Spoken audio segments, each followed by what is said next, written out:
बहुत घने जंगल में गूंजती शेरनी की गर्जना ने पूरे जंगल को हिला दिया। इस जंगल की रानी, जिसका नाम रानी था, एक शक्तिशाली और साहसी शेरनी थी। उसकी आंखों में आत्मविश्वास और शौर्य की चमक थी, जो उसे अन्य जानवरों से अलग बनाती थी। शेरी का जन्म इसी जंगल में हुआ था। उसके माता पिता ने उसे जंगल के हर कोने से परिचित कराया था और बचपन से ही उसे शिकार करने की कला सिखाई थी। जैसे जैसे वह बड़ी होती गई, उसने जंगल के नियमों और अपनी जिम्मेदारियों को अच्छी तरह से समझ लिया। एक दिन जंगल में एक नई शेरनी आई, जिसका नाम पूजा था। वह भी उतनी ही ताकतवर और बुद्धिमान थी जितनी की रानी। दोनों शेरनियों में पहले ही दिन से एक अनोखी प्रतिद्वंद्विता शुरू हो गई। यह प्रतिद्वंद्विता केवल ताकत की नहीं, बल्कि बुद्धि और साहस की भी थी। एक दिन जंगल में एक भयंकर सूखा पड़ गया। पानी के सभी तालाब सूख गए और जानवरों के लिए भोजन जुटाना मुश्किल हो गया। रानी ने तय किया कि वह इस कठिनाई का सामना करेगी और अपने परिवार और साथी जानवरों के लिए पानी और भोजन का प्रबंध करेगी। उसने पूजा शेरनी से मदद मांगी और दोनों शेरनियों ने मिलकर एक योजना बनाई। उन्होंने जंगल के पुराने नक्शे का सहारा लिया और पता लगाया कि पास के पहाड़ के पीछे एक झरना है जो अब तक सूखा नहीं था। लेकिन उस झरने तक पहुंचने के लिए उन्हें कई खतरों का सामना करना पड़ा। रास्ते में उन्हें कई शिकारी जानवरों और भयंकर घाटियों का सामना करना पड़ा, लेकिन उनकी हिम्मत और टीम वर्क ने उन्हें हर मुश्किल से उबार लिया। अंततः रानी और पूजा शेरनी झरने तक पहुंच गईं और अपने साथियों के लिए पानी और भोजन का प्रबंध किया। इस सफर ने न केवल उन्हें कठिन परिस्थितियों से लड़ना सिखाया, बल्कि उन्हें एक दूसरे की शक्ति और गुणों की पहचान भी कराई। इस रोमांचक सफर के बाद रानी और पूजा शेरनी ने मिलकर जंगल की देखभाल करने का संकल्प लिया। दोनों ने अपनी प्रतिद्वंद्विता को पीछे छोड़कर मित्रता का हाथ बढ़ाया और पूरे जंगल में शांति और संतुलन बनाए रखा। अब रानी और पूजा शेरनी दोनों मिलकर जंगल की रानी बन गई थीं। उन्होंने अपने अनुभवों से सीखा कि एकता में ही शक्ति है और मुश्किल से मुश्किल हालात में भी धैर्य और साहस बनाए रखने से हर समस्या का समाधान निकाला जा सकता है। एक समय की बात है, किसी देश में सूखे की वजह से अकाल पड़ गया। सभी लोगों की फसलें सूखकर बर्बाद हो गई। उस देश के लोग खाने पीने के लिए तरसने लगे। ऐसी मुश्किल घड़ी में बेचारे कौवों और अन्य पशु पक्षियों को भी रोटी या खाने के टुकड़े नहीं मिल रहे थे। जब कौवों को काफी दिनों से कुछ खाने के लिए नहीं मिला, तो वे भोजन की खोज में जंगल ढूंढने लगे। जंगल पहुंचने पर एक कौवा कौवी की जोड़ी एक पेड़ पर रुके और वहीं पर अपना बसेरा बना लिया। उसी पेड़ के नीचे एक तालाब था। उस तालाब में पानी में रहने वाला एक कौवा रहता था।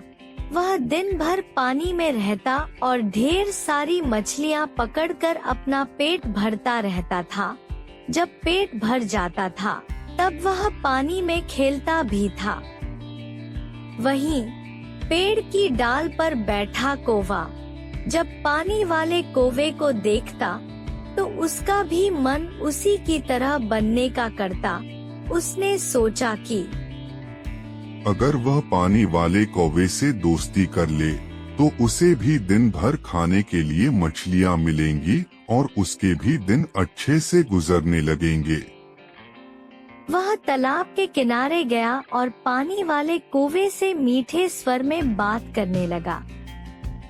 उसने कहा, मित्र सुनो, तुम बहुत ही स्वस्थ हो।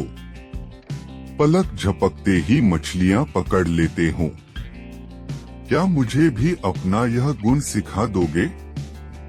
यह सुनकर पानी वाले कौवे ने कहा, मित्र, तुम यह सीखकर क्या ही करोगे?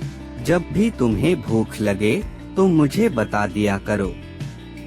मैं तुम्हें पानी में से मछलियाँ पकड़कर दे दूंगा और तुम खा लिया करना। उस दिन के बाद से जब भी कौवे को भूख लगती, वह पानी वाले कौवे के पास जाता और उससे ढेर सारी मछलियाँ लेकर खाता। एक दिन उस कौवे ने सोचा कि पानी में जाकर बस मछलियाँ ही तो पकड़नी है, यह काम वह खुद भी कर सकता है। आखिर कब तक वह उस पानी वाले कौवे का एहसान लेता रहेगा।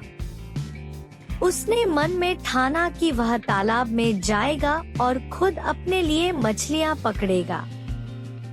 जब वह तालाब के पानी में जाने लगा तो पानी वाले कौवे ने उससे फिर कहा, मित्र, तुम ऐसा मत करो। तुम्हें पानी में मछली पकड़ना नहीं आता है, इस वजह से पानी में जाना तुम्हारे लिए जोखिम भरा हो सकता है। पानी वाले कौवे की बात सुनकर पेड़ पर रहने वाले कौवे ने घमंड में कहा, तुम ऐसा अपने अभिमान की वजह से बोल रहे हो। मैं भी तुम्हारे जैसा पानी में जाकर मछलियाँ पकड़ सकता हूँ और आज मैं ऐसा करके साबित भी कर दूंगा। इतना कहकर उस कौवे ने तालाब के पानी में छपाक से छलांग लगा दी। अब तालाब के पानी में काई जमी हुई थी जिसमें वह फंस गया। उस कौवे को काई हटाने या उससे बाहर निकलने का कोई अनुभव नहीं था। उसने काई में अपनी चोंच मारकर उसमें छेद करना चाहा। इसके लिए जैसे ही उसने अपनी चोंच काई में धंसाई, उसकी चोंच भी काई में फंस गई। काफी प्रयास करने के बाद भी वह उस काई से बाहर न निकल सका और कुछ देर बाद पानी में दम घुटने की वजह से उसकी मृत्यु हो गई। बाद में कौवे को ढूंढते हुए कौवी भी तालाब के पास आई। वहां आकर उसने पानी वाले कौवे से अपने कौवे के बारे में पूछा। पानी वाले कौवे ने सारी बात बताते हुए कहा, मेरी नकल करने के चक्कर में उस कौवे ने अपने ही हाथों से अपने प्राण धो लिए। एक समय की बात है, एक गांव में एक झील थी। लोगों का कहना था कि उस झील में रात को भूत दिखाई देते हैं। कुछ लोग कहते थे कि मैंने भूत को देखा है और कुछ लोग कहते थे कि मैंने भूतों की आवाज सुनी है। उसी गांव में एक लड़का रहता था जिसका नाम ध्रुव था। उसने भी सुना था भूतों के बारे में और उसे भूतों से बहुत डर लगता था। फिर भी एक दिन उसने झील पर चलने के लिए सोचा, क्योंकि वह उस झील के भूतों की समस्या को सुलझाना चाहता था। वह जानना चाहता था कि सच में झील में भूत हैं। ध्रुव रात के अंधेरे में झील की ओर चल दिया। झील की तरफ जाते हुए ध्रुव ने सोचा, क्यों ना भूतों से बात की जाए। झील के पास जाकर उसने देखा कि झील में एक नहीं बल्कि बहुत सारे भूत घूम रहे हैं। झील के नजदीक जाकर उसने भूतों से पूछा, आप यहाँ क्यों रहते हो? तब भूतों ने ध्रुव को अपने बारे में बताया। यहाँ पर अपनी अधूरी इच्छाओं को पूरा करने के लिए आते हैं। उन्होंने बताया, जब तक हमारी अधूरी इच्छाएं पूरी नहीं होंगी मुझे मुक्ति नहीं मिलेगी। भूत ने कहा, उनकी इच्छा है कि उनके पीछे जो उनके बच्चे खुश रहें, उन्हें अच्छी शिक्षा प्राप्त हो ताकि हम निश्चिंत होकर मुक्त हो सकें। यही हमारी इच्छा है। इसी कारण हमारी मुक्ति नहीं हो पा रही है। ध्रुव ने मन ही मन उनकी मदद करने का फैसला किया। ध्रुव ने भूतों से कहा कि मैं आपके बच्चों का अच्छे स्कूल में एडमिशन कराऊंगा और अच्छी शिक्षा दिलाने का प्रयास करूंगा। ध्रुव ने जब झील में रहने वालों के बच्चों का एडमिशन अच्छे स्कूल में करा दिया, उसके बाद भूत उस झील को छोड़कर चले गए। इस कहानी से हमें यह सीखने को मिलता है कि हमें हमेशा स्थिति को समझने का प्रयास करना चाहिए। हमें दूसरे के दुखों को समझने और मदद करने के लिए सहानुभूति और समझदारी दिखानी चाहिए। एक छोटे से कस्बे में एक लड़का रहता था जिसका नाम श्याम था। श्याम बहुत बहादुर और मासूम बच्चा था। उसे अंधविश्वास पर विश्वास नहीं था, जैसे भूत, प्रेत आदि पर। एक बार उसने सुना कि कस्बे के एक पुराने मकान में एक भूत रहता है और उस मकान से रात को रोने और चीखने की अजीब अजीब आवाजें आती हैं। श्याम इस प्रकार के अंधविश्वास पर विश्वास नहीं करता था। वह कहता कि यह सब बेकार की कहानियां हैं, ऐसा कुछ नहीं होता है। लेकिन एक दिन रात को श्याम को घर आते समय देर हो गई, तो वह रात को उसी पुराने मकान से होकर गुजर रहा था। तो उसे उस घर के पास से गुजरते समय कुछ अजीब सी आवाज सुनाई दी।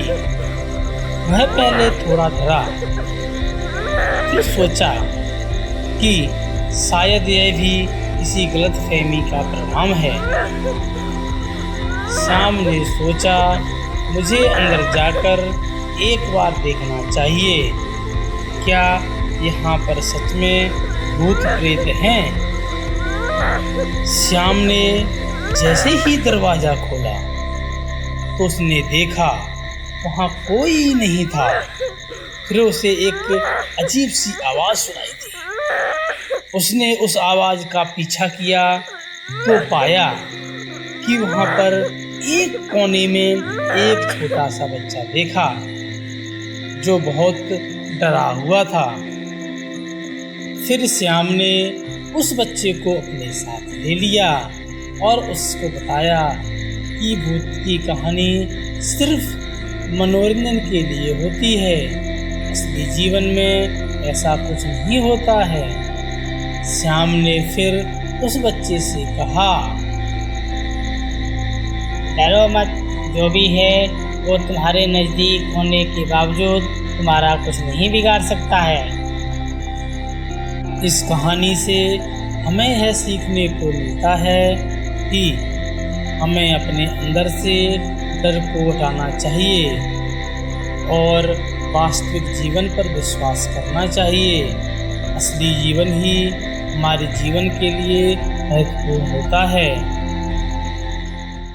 एक समय की बात है जब एक कस्तूरी मृग हुआ करते थे। इस मृग का रंग सोने की तरह, बाल रेशमी मखमल से भी अधिक मुलायम और आंखें आसमानी रंग की होती थी। कस्तूरी मृग किसी के भी मन को मोह लेता था। यह मृग अधिक सुंदर और विवेकशील था और मनुष्य की तरह बात कर सकता था। कस्तूरी मृग अच्छी तरह जानता था कि मनुष्य एक लोभी प्राणी है, फिर भी वह मनुष्य के प्रति करुणा भाव रखता था। एक दिन कस्तूरी मृग जंगल में सैर कर रहा था, लेकिन तभी वह किसी मनुष्य के चिल्लाने की आवाज सुनता है। जब वह मौके पर पहुंचता है तो उसे नदी की धारा में एक आदमी बहता हुआ नजर आता है। यह देखकर कस्तूरी मृग उसे बचाने के लिए नदी में कूद पड़ता है और डूबते व्यक्ति को उसके पैर पकड़ने की सलाह देता है, लेकिन वह व्यक्ति उसके पैर पकड़कर मृग के ऊपर ही बैठ जाता है। अगर मृग चाहता तो उसे गिराकर पानी से बाहर आ सकता था, लेकिन उसने ऐसा नहीं किया। वह स्वयं तकलीफ सहकर उस व्यक्ति को किनारे तक ले आता है। बाहर आते ही व्यक्ति मृग को धन्यवाद कहता है, तो इस पर मृग कहता है, अगर तुम मुझे सच में धन्यवाद करना चाहते हो तो किसी को यह मत बताना कि तुम्हें एक स्वर्ण मृग ने डूबने से बचाया है।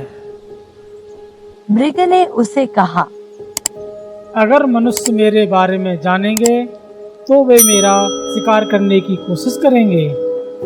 यह कहकर कस्तूरी मृग जंगल में चला जाता है। कुछ समय बाद उस राज्य की रानी एक सपना देखती है, जिसमें उसे कस्तूरी मृग दिखाई देता है। कस्तूरी मृग की सुंदरता को देखने के बाद रानी उसे अपने पास रखने की लालसा करने लगती है। इसके बाद रानी राजा को कस्तूरी मृग को ढूंढकर लाने के लिए कहती है। राजा बिना देरी किए नगर में ढिंढोरा पिटवा देता है कि जो कोई भी कस्तूरी मृग को ढूंढने में मदद करेगा उसे एक गांव और 10 सुंदर युवतियां इनाम में दी जाएंगी। राजा की यह सूचना उस व्यक्ति तक भी पहुंचती है जिसे मृग ने बचाया था। वह व्यक्ति बिना समय गवाए राजा के दरबार में पहुंच जाता है और कस्तूरी मृग के बारे में राजा को बताता है। राजा और सिपाही सहित वह व्यक्ति जंगल की ओर चल पड़ता है। जंगल में पहुंचने के बाद राजा के सिपाही मृग के निवास स्थान को चारों तरफ से घेर लेते हैं। जब राजा मृग को देखता है तो खुशी से फूले नहीं समाता, क्योंकि वह मृग बिल्कुल वैसा ही था जैसा रानी ने बताया था। मृग चारों ओर से सिपाही से घिरा हुआ था और राजा उस पर बाण साधे हुए था, लेकिन तभी मृग राजा से मनुष्य की भाषा में कहता है, हे राजन, तुम मुझे मार देना, लेकिन पहले मैं यह जानना चाहता हूँ कि तुम्हें मेरी जगह का रास्ता किसने बताया। इस पर राजा ने उस व्यक्ति की ओर इशारा किया जिसकी जान मृग ने बचाई थी। उस व्यक्ति को देखकर मृग कहता है कि उसने इस व्यक्ति को डूबने से बचाया था। मृग की बातें सुनकर राजा के अंदर की इंसानियत जाग गई। उसे खुद पर शर्म आने लगी और क्रोध में उस व्यक्ति की ओर तीर का निशान कर दिया। यह देखकर मृग ने राजा से उस व्यक्ति को न मारने की प्रार्थना की। मृग की दया भावना देखकर राजा ने उसे अपने राज्य में आने का निमंत्रण दिया। मृग राजा के निमंत्रण पर कुछ दिन राजमहल में रहा और फिर वापस जंगल लौट गया। इस कहानी से हमें यह सीख मिलती है कि हमें किसी का एहसान कभी नहीं भूलना चाहिए, चाहे वह इंसान हो या जानवर। एक छोटे से शहर में गोकुल नाम का लड़का रहता था। वह रात को आसमान में सितारों को देखता और सोचता कि ये सितारे उनके सपनों को पूरा कर सकते हैं। उसने अपने पिता से सुना था कि टूटते हुए सितारे हमारे सभी सपने पूरा करते हैं। एक दिन गोकुल ने अपने सभी दोस्तों को बुलाया और अपनी कल्पनाओं के बारे में बताया। उन सभी ने गोकुल की कल्पनाओं को पूरा करने का फैसला किया। गोकुल ने अपनी शिक्षा और अनुभव को अपनी कल्पनाओं को पूरा करने के लिए लगाने का फैसला किया, जिसमें हर चीज भविष्य से जुड़ी होगी। गोकुल और उसके दोस्तों ने शहर में एक छोटा सा स्कूल शुरू किया, जहां पर बच्चों की खुशी, स्मृति और समृद्धि और विज्ञान के साथ शिक्षा दी जाती थी। उन्होंने अपनी सोच को बदलकर वहां का माहौल एक नए तरीके से खुशहाल और सहयोगी बनाया। धीरे धीरे समय के साथ गोकुल का स्कूल बड़ा होता गया, जिसका हमारा स्कूल नाम रखा गया। इस स्कूल में गांव, शहर, कस्बे के बच्चे आते थे। यहाँ बच्चे अपनी कल्पनाओं से भरी कोई भी चीज बना सकते थे। उन्होंने एक दिन सोचा कि वे शहर को और बेहतर बना सकते हैं। उन्होंने एक सफाई अभियान चलाया, साथ में पेड़ पौधों को उगाने के लिए लोगों को प्रोत्साहित किया। समय बीतता गया, गांव की हर जगह पर सुंदरता बढ़ने लगी। यहाँ के लोग समृद्धि और साझेदारी की भावना से जुड़े रहने लगे। अब यह दुनिया सच में ऐसी दुनिया बन गई थी जहाँ भविष्य तकनीकी विकास के साथ साथ प्रकृति का भी ध्यान रखा गया। इस कहानी से हमें सीखने को मिलता है कि सपने और अनुभवों को मिलाकर एक बेहतर भविष्य बनाया जा सकता है।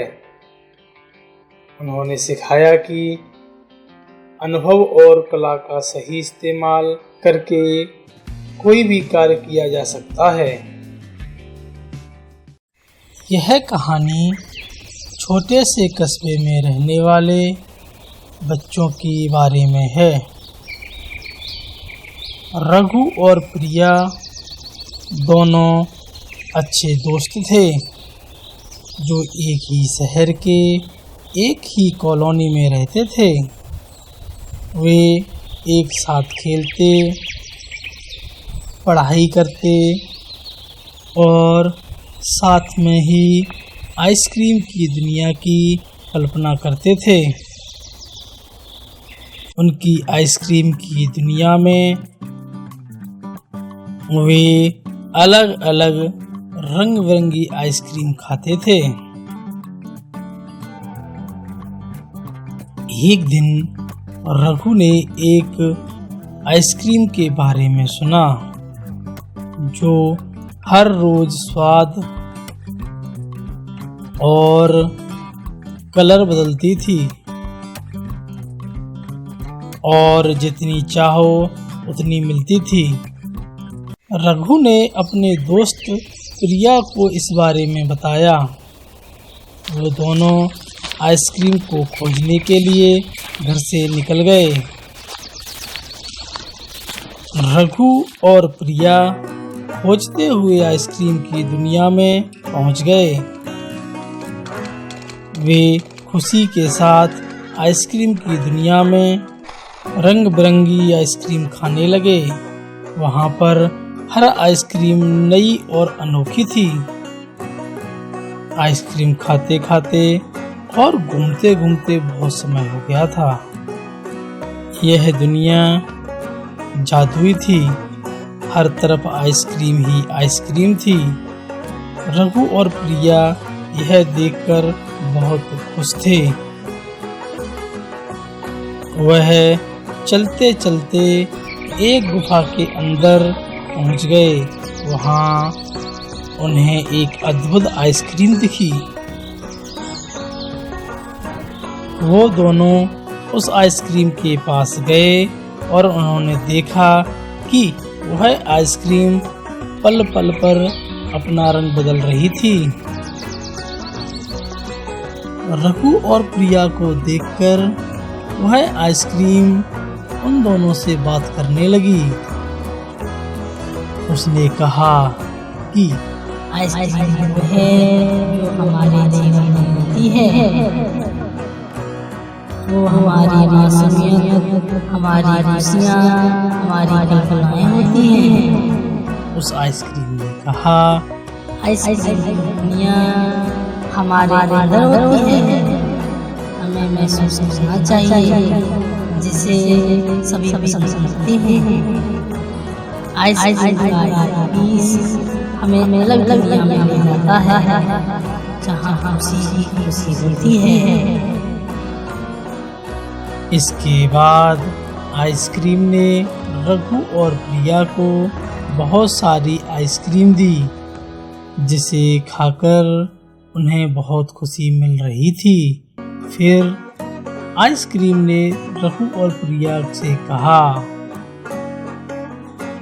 जितनी खुशी तुम्हें यह आइसक्रीम खाकर मिल रही है, उससे अधिक खुशी इसे अपने परिवार, अपने दोस्तों के साथ मिल बांट कर खाने में होगी। इसके बाद रघु और प्रिया को समझ आया कि जो उन्हें चाहिए वो उनके पास है। उनको समझ आ गया था कि जो असल में मायने रखता है वो उनकी खुशियों और प्रेम में छिपा होता है। इस कहानी से हमें यह सीखने को मिलता है कि हर पल को महसूस करना जरूरी है, हर दिन को जीना जरूरी है और हर दिन अपनी आइसक्रीम की दुनिया का आनंद उठाना जरूरी है।